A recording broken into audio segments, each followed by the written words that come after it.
28 फरवरी 2026 सिर्फ एक तारीख नहीं बल्कि मिडल ईस्ट की सियासत का सबसे बड़ा धमाका। एक ऐसा ऑपरेशन जिसने तेहरान की फिजाओं को हिलाकर रख दिया और दुनिया को हैरान कर दिया। अमेरिका और इसराइल का मुश्तरका खुफिया हमला। ईरान के सबसे ताकतवर शख्स को निशाना बनाया गया।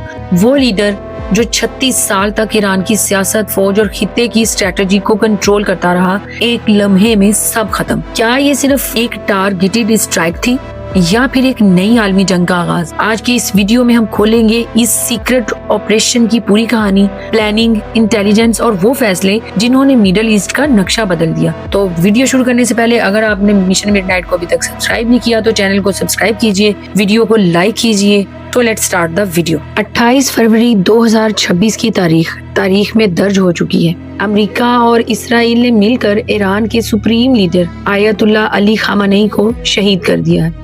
इसके साथ ही मिडल ईस्ट में वो जंग शुरू हो चुकी है जो शायद कई सालों से दहलीज पर खड़ी थी। बट ये हमला अचानक नहीं हुआ, इसके पीछे महीनों की खुफिया तैयारी थी। बल्कि अगर ये कहा जाए कि सालों की प्लानिंग थी तो गलत ना होगा। CIA ने खामेनी की हर हरकत पर नजर रखी। जब सही मौका मिला तो अमेरिका और इसराइल ने एक झटके में सुप्रीम लीडर को रास्ते से हटा दिया। 86 साला खामेनी जो 1989 से ईरान की हर बड़ी पॉलिसी तय कर रहे थे, अब नहीं रहे। 46 साला शिया थियोक्रेसी को अब तक का सबसे बड़ा धचका लग चुका है। बट ये सब हुआ कैसे?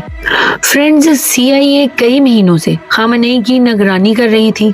इनके ठिकाने, रूटीन, मीटिंग्स, सब कुछ ट्रैक किया जा रहा था। ये वही खुफिया नेटवर्क था जिसके बारे में जून 2025 में ट्रंप ने खुद कहा था कि अमेरिका जानता है खामेनी कहाँ है और इन्हें मारा जा सकता है। शायद ईरान ने इस बयान को संजीदगी से नहीं लिया। खुफिया इदारों को सबसे बड़ी कामयाबी तब मिली जब CIA को पक्की इत्तला मिली कि खामेनी अपने टॉप एडवाइजर्स के साथ एक अहम मीटिंग में मौजूद है। इस कंफर्मेशन ने पूरे ऑपरेशन को ग्रीन सिग्नल दे दिया। असल में मीटिंग हफ्ता की शाम तेहरान में तय थी, बट इजरायली इंटेलिजेंस को मालूम हुआ कि मीटिंग सुबह ही हो रही है और लोकेशन भी मिल गई। तेहरान के एक हाई सिक्योरिटी कंपाउंड में। ये कंपाउंड तेहरान के वस्त में वाक़या था जहां ईरान की सियासी और सिक्योरिटी क़यादत जमा थी। CIA को तस्दीक हो गई कि खामेनी इस वक्त वहीं मौजूद है। न्यूयॉर्क टाइम्स के मुताबिक अमेरिका और इसराइल ने फौरन फैसला किया कि ये मौका हाथ से नहीं जाने देना। हमले का वक्त आगे कर दिया गया। ये फैसला निहायत इम्पोर्टेंट था क्योंकि खुफिया मालूमात का फायदा तभी होता है जब इस पर फौरी और दुरुस्त अंदाज में अमल किया जाए, और यही किया गया।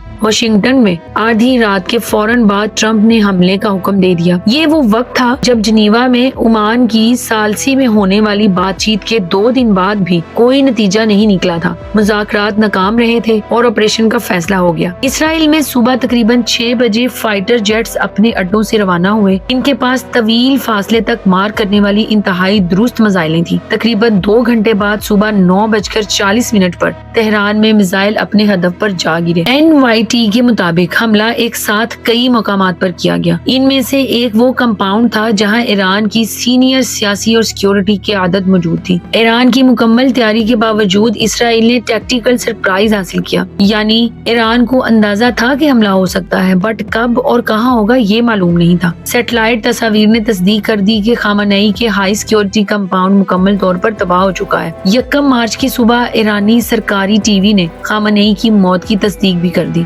स्क्रीन पर स्याह बैनर था और पुरानी तस्वीर दिखाई जा रही थी। तेहरान ने बाज़ाब्ता तौर पर तस्लीम किया कि इनके सुप्रीम लीडर अब नहीं रहे। इस हमले में खामेनी अकेले शहीद नहीं हुए, इनके साथ इनकी बेटी, दामाद, नवासी भी शहीद हो गए। ईरान की अदलिया ने यह भी तस्दीक की है कि खामेनी के टॉप एडवाइजर अली शमखानी और IRGC के जनरल मोहम्मद पाकपूर भी इस हमले में शहीद हो गए हैं। ये कहना गलत ना होगा कि एक ही हमले में ईरान की तकरीबन पूरी आला क़यादत खत्म हो गई। एक अहम नाम जो इस हमले में बच गया वो है Ali Larijani. Supreme national security council के सरबराह अली लारिजानी बयान दिया कि ईरान के बहादुर फौजी और अवाम इन आलमी जालिमों को सबक सिखाएंगे। खामेनी की मौत की खबर आते ही IRGC نے اپنے سرکاری ٹیلی گرام پیج پر بیان جاری کیا۔ بیان میں کہا گیا کہ ایران کی عوام خامنئی کے قاتلوں کو نہیں چھوڑیں گے، یہ تاریخ کا سب سے بڑا جوابی حملہ ہوگا۔ IRGC نے اسے امریکہ اور اسرائیل کے خلاف سب سے بڑا جارحانہ آپریشن قرار دیا۔ ادھر ٹرمپ نے خامنئی کو تاریخ کے بدترین لوگوں میں سے ایک قرار دیا اور ٹروتھ سوشل پر ان کی موت کا اعلان کیا۔ CBS نیوز کے دیے گئے ٹیلی فونک انٹرویو میں ٹرمپ نے کہا کہ ایران کی آئندہ قیادت کے لیے ان کے پاس کچھ اچھے نام موجود ہیں، بٹ ابھی وہ ظاہر نہیں کریں گے۔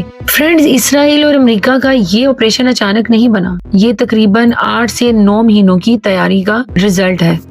یعنی ہفتے سے 2 دن پہلے جنیوا میں عمان کی ثالثی میں امریکہ اور ایران کے درمیان مذاکرات ہوئے تھے، بٹ وہ بات چیت بے نتیجہ رہی۔ روس کے سابق صدر دمیتری میدویادف نے کہا کہ یہ مذاکرات صرف ایک دکھاوا تھے، در حقیقت کوئی بھی مسئلہ حل نہیں کرنا چاہتا تھا، اور ہفتے کو جو کچھ ہوا اسے دیکھ کر لگتا ہے کہ مذاکرات کے دوران بھی آپریشن کی ہی تیاری کی جا رہی تھی۔ خامنئی 1989 سے ایران کے سپریم لیڈر تھے۔ ان سے پہلے اسلامی انقلاب کے بانی آیت اللہ روح اللہ خمینی تھے، جن کی وفات کے بعد خامنئی اس منصب پر فائز ہوئے۔ 36 سال تک انہوں نے ایران کی ہر بڑی پالیسی طے کی، نیوکلیئر پروگرام سے لے کر ایکسیس آف ریزسٹنس تک، حزب اللہ سے لے کر حوثیوں تک، ہر معاملے پر ان کی منظوری ضروری تھی۔ IRGC کو مضبوط اور طاقتور بنانے میں بھی انہی کا کردار تھا۔ ان کی موت کے ساتھ 1979 کے اسلامی انقلاب کے بعد قائم ہونے والی شیعہ تھیوکریسی کو بھی سب سے بڑا دھچکا لگا ہے۔ 1979 میں ایران میں اسلامی انقلاب آیا، جب شاہ کی بادشاہت ختم ہوئی اور ایک نئی طرز کا حکومتی نظام قائم ہوا۔ اسی انقلاب کے دوران ایک نام آہستہ آہستہ ابھر کر سامنے آیا، علی خامنئی۔ فرینڈز، 1989 میں جب انقلاب کے بانی آیت اللہ روح اللہ خمینی کا انتقال ہوا تو خامنئی سپریم لیڈر بنے، اور اگلے 36 سال تک انہوں نے ایران کی ہر بڑی پالیسی پر حتمی فیصلہ دیا۔ صدور آتے رہے، حکومتیں بدلتی رہیں، بٹ خامنئی کی کرسی نہیں ہلی۔ سپریم لیڈر کی حیثیت سے ان کے پاس حکومت، فوج اور عدلیہ تینوں پر آخری اختیار تھا۔ کوئی بھی بڑا فیصلہ، خاص طور پر امریکہ سے متعلق، ان کی منظوری کے بغیر ممکن نہیں تھا۔ منتخب نمائندے روزمرہ کے امور سنبھالتے تھے، بٹ اصل طاقت ہمیشہ خامنئی کے پاس ہی رہی ہے۔ ایران کا پیچیدہ نظام جس میں مذہب اور محدود جمہوریت دونوں شامل تھے، اس پر ان کی گرفت اتنی مضبوط تھی کہ کوئی انہیں چیلنج نہیں کر سکتا تھا۔ مغرب سے دشمنی ان کی شناخت بن چکی تھی۔ پھر جون 2025 میں اسرائیل اور پھر امریکہ نے 12 دن تک ایران پر فضائی حملے کیے۔ ان حملوں میں خامنئی کے قریبی ساتھیوں اور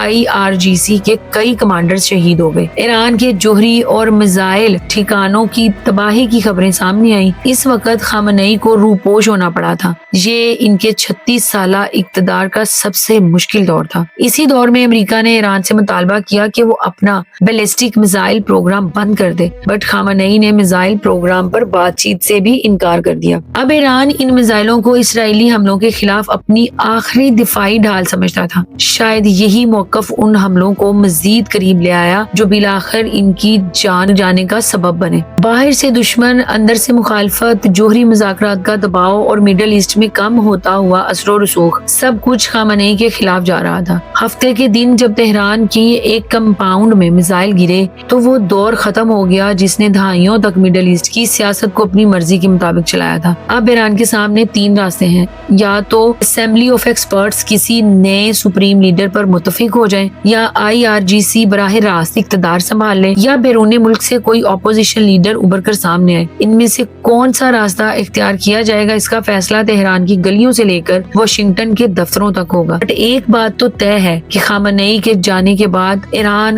وہ نہیں رہے گا جو پہلے تھا۔ اس بارے میں آپ کی کیا رائے ہے، ہمیں کمنٹ سیکشن میں ضرور بتائیں۔ تو ملتے ہیں نیکسٹ ویڈیو میں۔ پاکستان زندہ باد۔